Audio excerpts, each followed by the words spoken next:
नमस्कार, news India देख रहे हैं आप और आपके साथ मैं हूं सुरभि तिवारी। और इस वक्त आप हमारा बेहद खास कार्यक्रम देख रहे हैं। बीजेपी को इस बार बिहार में एक तरफ जहां सीटों का नुकसान हुआ, तो वहीं बीजेपी के वोट शेयर में भी 2019 के मुकाबले कमी आई है। ऐसे में 2025 में होने वाले चुनाव को लेकर बीजेपी ने अभी से सोचना शुरू कर दिया है। इस बीच एक व्यक्ति एक पद को लेकर भी चर्चा तेज है। सम्राट चौधरी सरकार से इस्तीफा देंगे या फिर संगठन से?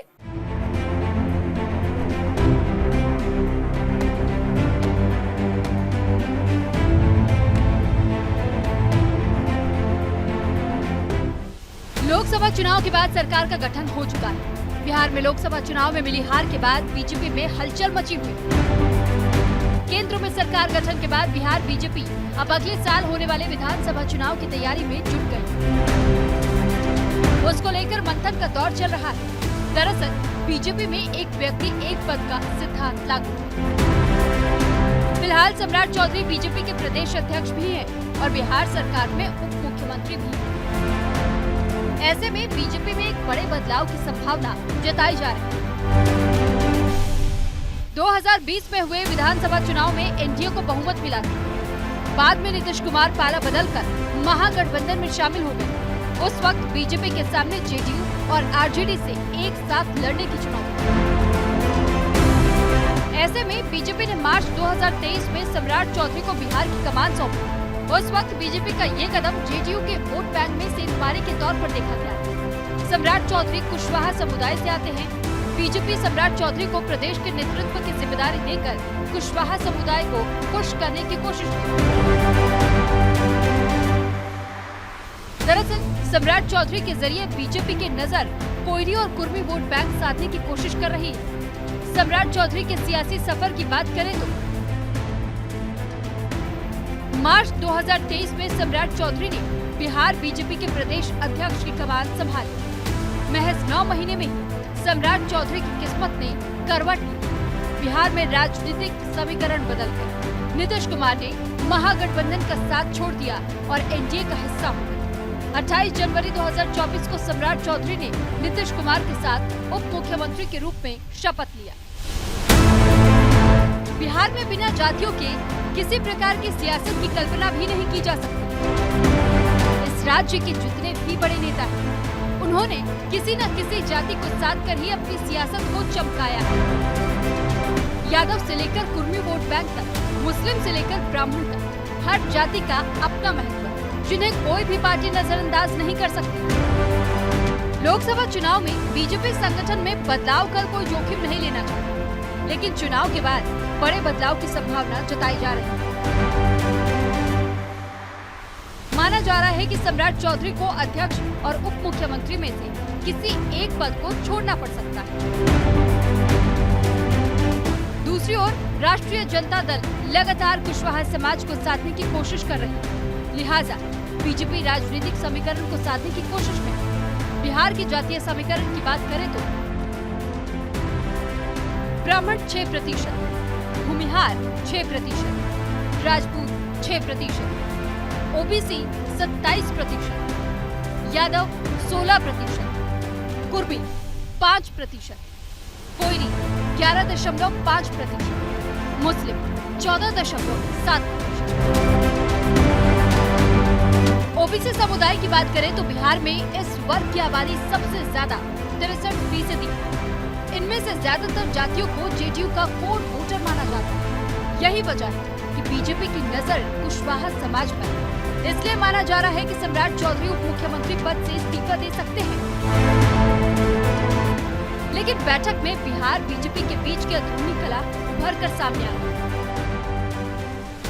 तावड़े को उस समय झटका लगा जब 3 बड़े नेता बैठक में शामिल ही नहीं हुए। चुनाव परिणाम के बाद पटना में आयोजित बीजेपी की बैठक में आरा से चुनाव हारे आरके सिंह, औरंगाबाद से चुनाव हारे सुशील सिंह और पाटलिपुत्र से चुनाव हारे रामकृपाल यादव शामिल नहीं। हालांकि बक्सर से हारे मिथिलेश तिवारी और सासाराम से हारे शिवेश राम बैठक में शामिल हुए। बैठक में कुछ नेताओं ने अपनी हार के लिए पार्टी के अंदरूनी कलह को जिम्मेदार ठहराया। माना जा रहा है कि नाराज नेता संगठन में बदलाव की मांग कर रहे हैं। दरअसल लोकसभा चुनाव के नतीजों ने बीजेपी के माथे पर परेशानी के बल ला दिए। 2019 में बीजेपी बिहार की 40 में से 17 सीटों पर चुनाव लड़ी थी। इनमें से सभी सीटों पर बीजेपी ने जीत दर्ज की, लेकिन इस बार बीजेपी को 5 सीटों पर हार का सामना करना पड़ा। 2024 की बात करें तो 12 सीटों पर वोट शेयर बीजेपी का 20.5% रहा, जबकि 2019 में 17 सीटों पर 24.1% वोट शेयर रहा। बीजेपी ने 12 सीटों पर जीत दर्ज की है। चुनाव परिणाम को लेकर बैठकों और मंथन का दौर जारी। बिहार के बीजेपी प्रभारी बीते दिन पटना पहुंचे, हारे हुए प्रत्याशियों और पार्टी नेताओं के साथ बैठक। बैठक का मकसद हार के कारणों की समीक्षा करना था और साथ ही भविष्य को लेकर रणनीति तैयार करना भी था। बीजेपी को इस बार बिहार में एक तरफ जहां सीटों का नुकसान हुआ, तो वहीं बीजेपी के वोट शेयर में भी 2019 के मुकाबले कमी आई। ऐसे में 2025 में होने वाले चुनाव को लेकर बीजेपी ने अभी से सोचना शुरू कर दिया है। Nishant Kumar, news India. जब भी आपको लगता है कि बिहार की सियासत में अब सब कुछ ठीक है, ठीक उसी वक्त बिहार करवट लेता है। सियासत में कहा जाता है कि राजनीति की कोई फिलॉसफी नहीं होती, यहाँ केवल जीत हार का गणित होता है। नीतीश कुमार ने इस थ्योरी को पूरी तरह प्रैक्टिकल में तब्दील करके दिखाया है। तभी तो बीते 19 साल से उनकी पार्टी जेडीयू बिहार की सत्ता पर काबिज है। जब भी आपको लगता है कि बिहार की सियासत में अब सब कुछ ठीक है, ठीक उसी वक्त बिहार करवट लेता है। सियासत में कहा जाता है कि राजनीति की कोई फिलॉसफी नहीं होती, यहाँ केवल जीत हार का गणित होता है। नीतीश कुमार ने इस थ्योरी को पूरी तरह प्रैक्टिकल में तब्दील करके दिखाया। तभी तो बीते 19 साल से उनकी पार्टी जेडीयू बिहार की सत्ता पर काबिज है।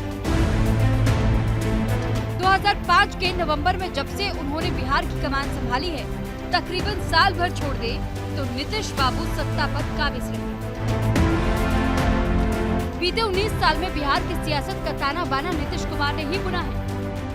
बीजेपी से अलग होने के बाद एक बार नीतीश कुमार ने कहा था, मर जाना मंजूर है, लेकिन बीजेपी के साथ जाना कबूल नहीं। हम लोग तो सवाल ही नहीं पैदा होता है, मर जाना कबूल है, उनके साथ जाना हमको कभी कबूल नहीं है। ये अच्छी तरह जान लीजिए, समझ लीजिए, सब बोगस बात है।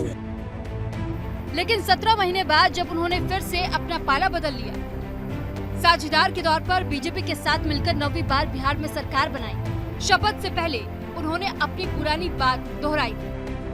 अब इधर उधर जाने का तो सवाल ही नहीं, मानो ऐसा कह रहे हो कि अब जीना बीजेपी के साथ और मरना बीजेपी के साथ। आपको आश्वस्त करते हैं कि अब इधर उधर होने वाले नहीं है, हम रहेंगे आप ही के साथ। इसलिए जरा तेजी से यहाँ वाला काम सब हो जाए। अब आप सब तो जानते ही हैं कि हम लोगों को तो एक ही साथ ना है भाई, 5 से। बार बार नीतीश कुमार ने अपना सहयोगी बदला, बावजूद इसके नहीं बदला तो बिहार में नीतीश कुमार का एक बार वो 20 बरस पहले जितना प्रासंगिक थे, आज भी उतने ही प्रभावशाली। चुनाव दर चुनाव उन्होंने खुद को साबित किया। उनका सियासी कद आज भी बिहार में सबसे बड़ा है। भले ही बिहार में उनकी पार्टी सबसे बड़ी पार्टी नहीं है, भले ही नंबर गेम में नीतीश कुमार काफी पीछे है। सरकार बनाने के लिए जो समीकरण चाहिए, बिना उनके संभव नहीं हो पाता है। भले ही सहयोगी बदल जाए, लेकिन सीएम वही रहे। यही वजह है कि वो अब तक 9 बार मुख्यमंत्री पद की शपथ ले चुके हैं। 9 जून को नरेंद्र मोदी ने तीसरी बार प्रधानमंत्री पद की शपथ ली।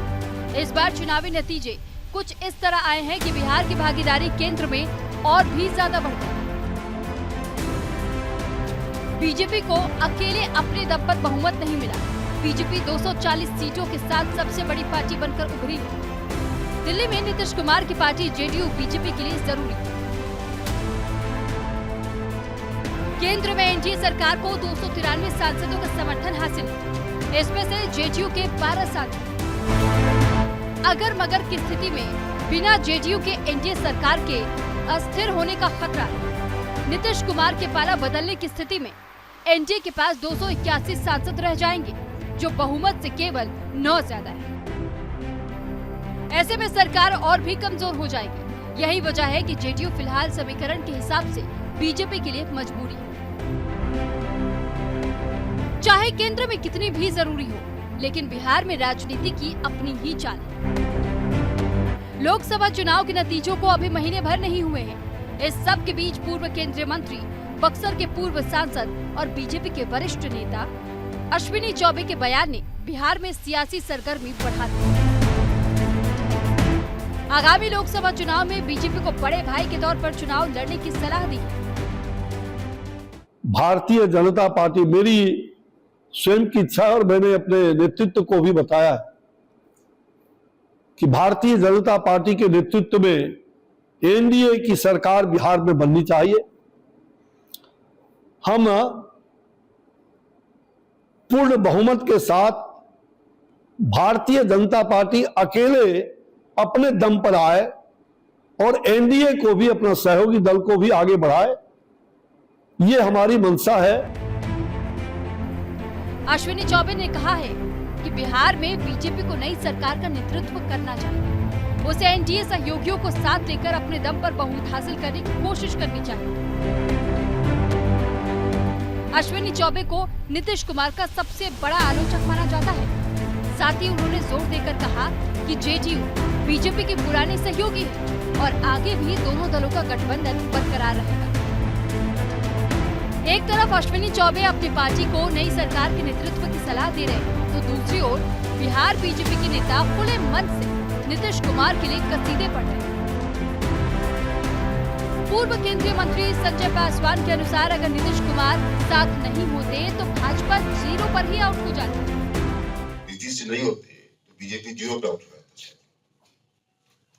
ये कहने में भी लगता है, लेकिन मुझे लगता है कि इस ढंग से जो ताकत का ध्रुवीकरण निश्चित तौर से इन दिनों जो हुआ है इस राज्य में एक ताकत तो गया है साथ में देश के, एक ताकत का समूह बन गया नीतीश कुमार, इसमें कोई शक नहीं। खैर, बिहार में मॉनसून के दस्तक देते ही बयानों का दौर भी शुरू हो गया। 2025 में बड़े भाई की चाहत में बीजेपी बयान दे रही है। हालांकि सम्राट चौधरी चुनावी नतीजे के बाद कई बार कह चुके हैं कि नीतीश कुमार के नेतृत्व में बीजेपी आगामी विधानसभा चुनाव लड़ेगी। नीतीश कुमार ने अपनी सियासी सफर में अभी तक कोई समझौता नहीं किया और इस वक्त जब केंद्र में बीजेपी कमजोर है, तब इसकी कल्पना भी बेईमानी है। Nishant Kumar, news India. लोकसभा चुनाव के बाद बिहार विधानसभा का गणित भी बदल गया है। बिहार विधानसभा में बीजेपी अब सबसे बड़ी पार्टी बन गई है। मौजूदा समय में बिहार में जो समीकरण है, उसमें नीतीश कुमार हर बार की तरह किंग मेकर की भूमिका में है। इंडिया गठबंधन नीतीश कुमार पर डोरी डाल रही है। नीतीश कुमार ने बीते 20 साल में सीएम की कुर्सी से कोई समझौता नहीं किया है। ऐसे में 2025 को लेकर नीतीश कुमार के पास सभी विकल्प अब खुल गए हैं।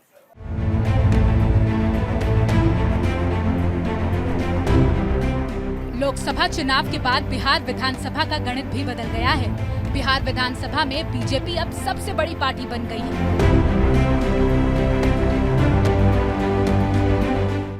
जिसके चलते आरजेडी के विधायकों की संख्या 79 से घटकर 77 हो गई है, तो बीजेपी 78 विधायकों के साथ विधानसभा में नंबर 1 बन गई है। वहीं जेडीयू की विधायक बीमा भारती ने इस्तीफा देकर आरजेडी का दामन थाम लिया है।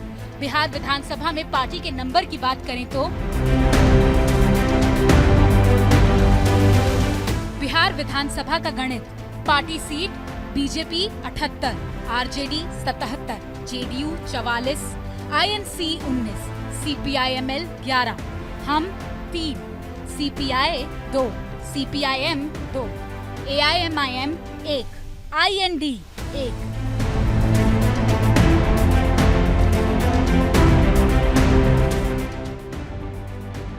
दो 243 विधानसभा में फिलहाल 239 विधायक हैं। एनडीए की बात करें तो बिहार में एनडीए के पास 126 विधायक हैं। इसमें बीजेपी के 78, जेडीयू के 44, हिंदुस्तानी आवाम मोर्चा के 3 और एक निर्दलीय विधायक समर्थन है। इंडिया गठबंधन की बात करें तो विपक्ष में कुल विधायक 111 हैं। इनमें से आरजेडी के 77, कांग्रेस के 19, सीपीआई-एमएल के 11, सीपीआई के 2, सीपीआईएम के 2 विधायक हैं। लेकिन इनमें 3 विधायक बागी होकर एनडीए के पाले में खड़े हैं। इस तरह फिलहाल इंडिया गठबंधन के साथ 108 विधायकों का समर्थन हासिल है। मौजूदा समय में बिहार विधानसभा में जो समीकरण है, उनमें नीतीश कुमार हर बार की तरह किंग मेकर की भूमिका में हैं। इंडिया गठबंधन नीतीश कुमार पर डोरे डाल रही है। नीतीश कुमार ने बीते 20 साल में सीएम की कुर्सी से कोई समझौता नहीं किया है। ऐसे में 2025 को लेकर नीतीश कुमार के पास सभी विकल्प खुले हुए हैं। Nishant Kumar, news India.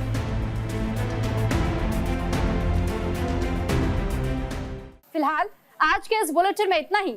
मुझे और मेरी टीम को दीजिए इजाजत। आप देखते रहिए न्यूज़ इंडिया, क्योंकि यहाँ खबरों का सिलसिला कभी खत्म नहीं होता।